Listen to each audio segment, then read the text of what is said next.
Hi friends, very good morning. ఈ particular వీడియోలో మనం ఈ ఎడు ఫోటోషాప్లోనే ఎన్వలప్ కవర్స్ మనం ప్రతి కార్పొరేట్ బ్రాండింగ్లో యూజ్ చేస్తుంటారు. మీకు మగ్గు పైన ప్రింట్ చేయడం అంటే ఇవన్నీ కార్పొరేట్ బ్రాండింగ్లు ఏంటంటే మనకి మాకప్స్ ఇవ్వాలి. మార్కెటింగ్ అండ్ కమ్యూనికేషన్స్లో కానీ లేదంటే కార్పొరేట్ కమ్యూనికేషన్స్లో మీరు వర్క్ చేస్తున్నప్పుడు ఈ కార్పొరేట్ బ్రాండింగ్లో మనకి చాలా ఎలిమెంట్స్ వస్తాయి. బాటిల్ మాకప్స్ అంటారు, హ్యాట్ మాకప్స్ అంటారు, యూఎస్బి మాకప్స్ అంటారు, ఎన్వలప్ మాకప్స్, లైక్ మీకు ఒక ఏమంటారు లైక్ డిఫరెంట్ మాకప్స్, ఎస్పెషల్లీ మీకు మ్యాగజైన్ కవర్ మాకప్స్. ఇవేంటంటే మీకు ఫోటోషాప్లో 2Dలో డిజైన్ చేసిన తర్వాత దీన్ని తీసుకెళ్ళి 3Dలో మాకప్ చేసి మనం యాక్చువల్గా మన మేనేజర్కి పంపుతాం అన్నమాట. ఓకే, సో ఈ పర్టికులర్ వీడియోలో మనం ఫోటోషాప్లో ఉన్న ఈ ఎన్వలప్ కవర్ని 2Dలో ఎలా డిజైన్ చేయాలి, దాన్ని మళ్ళీ 3D మాకప్స్లో ఎలా ఇంటిగ్రేట్ చేయాలనే దాని గురించి ఈ వీడియోలో మనం నేర్చుకోబోతున్నాం. కానీ మాకప్లో మనకి అవి టెంప్లెట్స్ మీరు డౌన్లోడ్ చేసుకోండి, బట్ 2D నుండి మనకి ఆ ఇంటిగ్రేషన్ పార్ట్ ఈ వీడియోలో మనం చూస్తున్నాం. కానీ మనకి ఎన్వలప్లో మీకు ఇక్కడ చూడండి మౌస్ పాయింటర్, ఇది మనకి ఫ్రంట్ సైడ్, ఇలాగే బ్యాక్ సైడ్, ఫ్రంట్ బ్యాక్ ఉంటుంది. అలాగే ఇది ఫోల్డింగ్ ఏరియా. ఓకే, ఇక్కడ కూడా మీకు ఫోల్డ్ చేస్తుంటారు, లెఫ్ట్ రైట్ ఫోల్డ్ అవుతుంది, top bottom. Okay, so fine. So మన వీడియోలో దీన్ని ఒక్కసారి మనం క్లోజ్ చేసి లైవ్ ఎగ్జాంపుల్ చూద్దాం. సో ఎన్వలప్ను మనం ఓపెన్ చేసినప్పుడు దగ్గరగా అది A4లో ఉంటుంది కాబట్టి మనం డిజైన్ చేసేటప్పుడు మాత్రం A3ని తీసుకోండి. ఇక్కడ చూడండి, ఈ ఇంటర్నేషనల్లో A3 తీసుకొని ఇప్పుడు ఓకే క్లిక్ చేయండి. ఇక్కడ నేను ఏం చేస్తున్నానంటే బ్యాక్గ్రౌండ్లో మనకి ఎలాగా వైట్ కలర్ కాబట్టి బ్యాక్గ్రౌండ్ మనకి వేరే కలర్ ఇద్దాం. So take a new layer, again white కలర్ని ఫిల్ చేసి నేను చూడండి ఇక్కడ వైట్ కలర్ ఫిల్ చేశాను. దీన్ని బ్యాక్గ్రౌండ్ అని, BIACK బ్యాక్గ్రౌండ్. దీనికి నేను గ్రేడియంట్ ఓవర్లే ఇస్తాను. సో గ్రేడియంట్ ఓవర్లే మీ ఇష్టం, ఎనీ గ్రేడియంట్, బట్ నేను లైట్ కలర్ ఇస్తున్నాను. ఓకే, సో అరౌండ్ ఒక 35 లేదంటే 25 ఇస్ ఫైన్. సో ఇప్పుడు నేను ఏం చేస్తున్నానంటే టేక్ ఏ న్యూ లేయర్, ఇక్కడ ఈ రెక్టాంగిల్తో ఇక్కడ క్లిక్ చేస్తే మనకి దీని సైజ్ ఎంత ఉంటుంది, ఆల్రెడీ మన స్క్రీన్లో చూసాక 9.5 by 4.5. సో 9.5 ఇంచెస్, కానీ ఇక్కడ పిక్సెల్స్ ఉన్నాయి, 9.5 ఇంచెస్ కావాలి కాబట్టి IN అని టైప్ చేస్తే అది కన్వర్ట్ చేసుకుంటుంది 4.5 IN. ఇప్పుడు ఫ్రమ్ సెంటర్గా ఇప్పుడు ఓకే క్లిక్ చేస్తే సో 9.5 by 4.5 కదా క్లిక్ చేసింది. So 9.5 inches by 4.5 inches. ఆ ఇంచెస్ అని లేకుంటే అది పిక్సెల్స్లో తీసుకుంటుంది. ఓకే ఫైన్, ఇప్పుడు కరెక్ట్ వచ్చింది. ఇది బేసిక్గా మనకి మన ఎన్వలప్లో ఫ్రంట్ అనేది యాక్చువల్గా ఇది. ఓకే, ఈ ఫ్రంట్లో నేను కొంచెం జూమ్ చేసి దీనికి మార్జిన్స్ ఉండాలి కదా, left side top side. So అప్రాక్సిమేట్గా 1 ఇంచ్ మార్జిన్ నేను 1 ఇంచ్ పెడుతున్నాను. సో మీరు ఇంకొక రెక్టాంగిల్ తీసుకొని -1 చేసి ఇంకో రెక్టాంగిల్ క్రియేట్ చేస్తే సరిపోతుంది, బట్ నేను అప్రాక్సిమేట్గా 1 నుంచి ఇలా డ్రాగ్ చేస్తే ఆ స్లైడర్లో చూపిస్తుంది, దాన్ని బేస్ చేసుకొని క్రియేట్ చేయండి. ఇక్కడ నాకు లోగో, మన లోగోని ప్లేస్ చేస్తున్నాను. సో లోగోలు ఉన్నాయి కదా ఇక్కడ, సో డెస్క్టాప్లో, సో కాపీ, ఇక్కడ పేస్ట్. చాలా చిన్నగా ఉంది ఎందుకంటే హై రెజల్యూషన్ లోగో కావాలి ఇప్పుడు మనకి. సో మై లోగోస్లో కాపీ పేస్ట్. నెక్స్ట్ ఇమీడియట్గా మీరు దీన్ని స్మార్ట్ ఆబ్జెక్ట్. ఎందుకు స్మార్ట్ ఆబ్జెక్ట్ మనం చూసాక, దీన్ని ఇప్పుడు నేను సైజ్ తగ్గిస్తాను, తర్వాత సైజ్ పెంచుతాను. సో ఎప్పుడు సైజ్ పెంచినా తగ్గించినా కూడా ఆటోమేటిక్గా అది పిక్సలేట్ కాకూడదు, దాని గురించి మనం యూజ్ చేస్తారు. సో డబుల్ క్లిక్, ఒక 25 యూజ్ చేసుకొని ప్లేస్, అది వెక్టర్ ఆబ్జెక్ట్ కాబట్టి ఇది నా లోగో. ఓకేనా ఫైన్. నెక్స్ట్ ఇప్పుడు మనకి అడ్రస్ కావాలి కదా. సో అడ్రస్ మనం టైప్ చేయాలంటే కష్టం కాబట్టి ఎనీవే, సో అది ఆల్రెడీ నోట్ ప్యాడ్లో టైప్ చేసి పెట్టుకొని ఉంటే బాగుండు అనిపిస్తుంది ఇప్పుడు. సో డిజిటల్ విద్య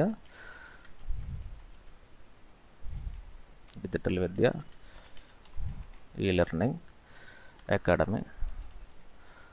okay, Jubilee hills,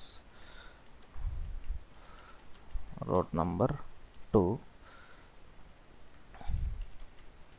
Hyderabad, India, something 502 www.digital-vidya.com info@digital. ఇది బేసిక్గా మన అడ్రస్ ఇది.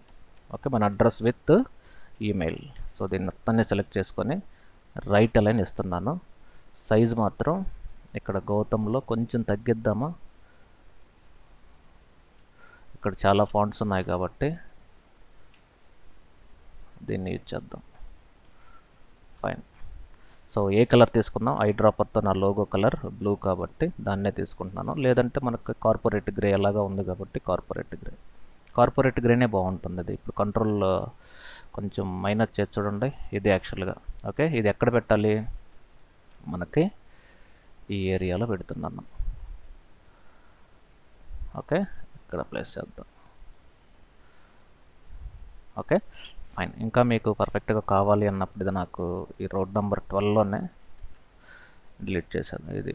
ఓకే, సో దీన్ని నేను లెఫ్ట్ అలైన్ ఇస్తే దీనికి అలైన్ చేస్తే బాగుంటుంది. లెఫ్ట్ అలైన్ ఇచ్చినప్పుడు ఇక్కడ అలైన్ చేద్దాం.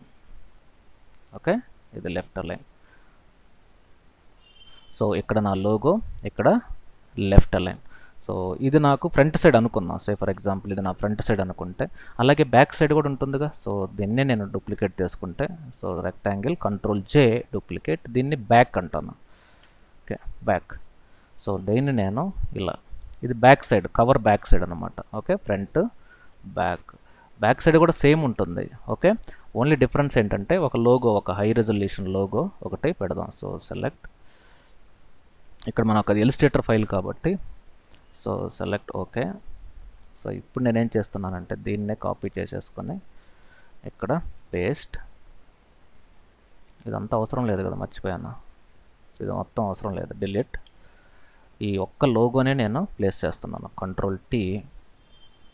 ఈసారి కొంచెం ఒక డిఫరెంట్ యాంగిల్, కాకపోతే ఒక్కసారి మీరు రొటేషన్ యాంగిల్ దీన్ని రొటేట్ చేస్తే అన్ని ఆబ్జెక్ట్ మీ బ్రాండింగ్లో అన్ని చోట్ల ఇదే యాంగిల్ మెయింటైన్ చేయాలి. సో ఈసారి నేను 30 degrees ఓకే ఇలా పెట్టాను అంటే దీని అర్థం ఏంటంటే మీ బ్రాండింగ్లో అన్ని ఎలిమెంట్స్ కూడా అలాగే యూజ్ చేయాలి. సో ఇప్పుడు నేను కంట్రోల్ క్లిక్, దీన్ని మాస్క్ ఇద్దాం. సో దీన్ని మాస్క్. ఓకే, ఇది నా బ్యాక్ సైడ్ అన్నమాట. సో నెక్స్ట్ టాప్ సైడ్ కూడా ఉంటాయిగా. సో దీన్నే సెలెక్ట్ చేసుకొని మళ్ళీ కంట్రోల్ చే, ఈసారి దీనికి టాప్లో మనకి ఏ కలర్ కావాలి? సో ఈసారి నేను నా ఐ డ్రాపర్తో ఈ ఆరెంజ్ కలర్ని పిక్ చేసి ఇది నా టాప్ అన్నమాట. సో దీనికి ఇది టాప్ ఏరియా కాబట్టి కంట్రోల్ టీ. సో దీన్ని టాప్, ఇది ఎంత కావాలన్నా మనం అప్రాక్సిమేట్గా 1 inch, అదిగోండి అక్కడ కరెక్ట్గా చూపిస్తుంది 1 inch. కానీ దీనికి నాకు టాప్ సైడ్లో రౌండెడ్ కార్నర్స్ కావాలి. ఈ పెన్ టూల్లో డైరెక్ట్ సెలెక్షన్ టూల్తో ఈ 2 పాయింట్లు సెలెక్ట్ చేసుకొని ప్రాపర్టీస్లోకి వెళ్ళి మనం రౌండెడ్ కార్నర్స్ ఇవ్వచ్చు. చూడండి వీటిల్ని టాప్ సైడ్లో లెఫ్ట్ ఎంత కావాలి? ఒక 150 కాదు 250, ఎందుకంటే హై రెజల్యూషన్ కదా. సో అన్ని చోట్ల రౌండ్ వస్తుంది. ఈ యొక్క కన్స్ట్రైన్డ్ అనే ఈ బటన్ని మీరు కానీ క్లిక్ చేస్తే ఇండిపెండెంట్గా మీరు 250, ఇది లెఫ్ట్, ఇది కూడా రైట్ సైడు 250. ఓకే, ఇది టాపు రైట్. అలాగే మీకు ఇంకెక్కడ ఉంటుంది? ఇది ఫోల్డ్ అయ్యే ఏరియా, ఇక్కడ లెఫ్ట్లో రైట్లో ఇంకోటి ఉంటుంది. దీన్నే సెలెక్ట్ చేసుకొని మళ్ళీ కంట్రోల్ జే, ఈసారి సేమ్ 1 inch అక్కడ కనపడుతుందిగా 1 inch. ఇదిగోండి అక్కడ మీరు మౌస్ మూవ్ చేస్తుంటే అప్రాక్సిమేట్గా 1 inch. ఈవెన్ లేదనుకున్నా మీరు అక్కడ నుండి కూడా మీరు ఎడిట్ చేయొచ్చు.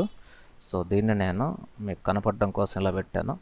సో ఇక్కడ కూడా నేనేం చేస్తున్నానంటే, సో ఈ ఏరియాని ఒక రౌండెడ్, కానీ ఇక్కడ రౌండెడ్ కాకుండా మనం ఇలా యారోస్తో కూడా మూవ్ చేసుకోవచ్చు. ఓకే, సో దీన్ని సెలెక్ట్ చేసేసుకొని so down arrow, this will operation. So yes, so 1 2 3. అది ఎందుకు వచ్చింది ఆ మెసేజ్ అంటే, ఇలా ఇవ్వడం వల్ల మీకు రౌండెడ్ కార్నర్స్కి ప్రాబ్లం వస్తుందని చెప్పి అలర్ట్ మెసేజ్ వస్తుంది. నో ప్రాబ్లం అని చెప్తున్నాను నేను. సో మనం ఎలాగే ఇంకా రౌండెడ్ కార్నర్స్ కాకుండా ఇటు సైడ్ ఇలాగే వాడదాం. ఇటు సైడ్ నేను ఏం చేస్తున్నాను అంటే ఐడెంటిఫికేషన్ కోసం ఇది ఇచ్చాను. సో నా బ్రాండింగ్ ఎలిమెంట్స్లో నా లోగో 2 కలర్స్ కవర్ అయిపోయినాయి, ఫ్లిప్ హారిజాంటల్ ఇది. ఓకేనా, ఫైన్. సో అలాగే దీన్ని వర్టికల్ ఇటు సైడ్ వస్తుంది. ఓకేనా, ఫైన్. దీన్ని ఇప్పుడు మనం ఫోల్డ్ చేసామనుకోండి, ఓవరాల్గా ఎన్వలప్ డిజైన్ వస్తుంది. కానీ వీటిల్లో నేనేం చేస్తున్నానంటే, ఇది నాకు ఇప్పుడు వీటిలో ఇవే కదా మెయిన్. సో సెలెక్ట్ ఈ లోగో, ఈ టెక్స్ట్, ఇది. ఓకే, ఇప్పుడు దీన్ని మూవ్ చేశాను అనుకోండి, ఇది కంప్లీట్గా ఒక్క ఎలిమెంట్. ఇది యాక్చువల్గా ఈ ఒక్క ఎలిమెంట్ని నేను కన్వర్ట్ టు స్మార్ట్ ఆబ్జెక్ట్స్ ఎక్కడ ఉంది? ఇదిగోండి, ఇది మొత్తానికి కలిపి ఒక ఎలిమెంట్. ఎందుకంటే నేను 3D మాకప్లోకి తీసుకెళ్తాను. ఇప్పుడు ఇక్కడ 3D మాకప్ ఉంది కదా. సో ఇది ఒక రెడీమేడ్ మాకప్, దీంట్లోకి తీసుకెళ్ళి నేను ఇలా. ఓకే, సో దీన్ని ఇప్పుడు నేను దీనికి కంట్రోల్ టీ డిస్టార్ట్ అనే కమాండ్ ద్వారా ఈ మాకప్లో యాడ్ చేస్తాను ఇలా. సో సెలెక్ట్ ఇది, సో సెలెక్ట్ ఈ పర్టికులర్ కార్నర్లో ఇలా యాడ్ చేసుకొని, సో ఈ కార్నర్ను కూడా నేను ఇలా యాడ్ చేస్తున్నాను. ఓకే, సో కొంచెం జూమ్ చేస్తే మీకు ఇంకా ఏమైనా మిస్ అయిన పాయింట్స్ ఎగ్జాక్ట్గా తెలుస్తాయి. ఈ కార్నర్ ఒకటి సింపుల్, ఇది ఈ కార్నర్లో కూడా ఒక చిన్న పాయింట్ యాడ్ మిస్ అయింది, డబుల్ క్లిక్ ఇది. ఓకేనా, సో ఇది నా ఎన్వలప్ అన్నమాట. ఓకేనా, సో ఈ 3D మాకప్లో యాడ్ చేసిన తర్వాతే దాని యొక్క రియల్గా అది ఎలా కనపడుతుంది అనేది మనకి ఇక్కడ తెలుస్తుంది. This is all about creating envelopes with the 3D mockup integration. Thank you very much for watching Digital Vidya tutorials. Stay tuned.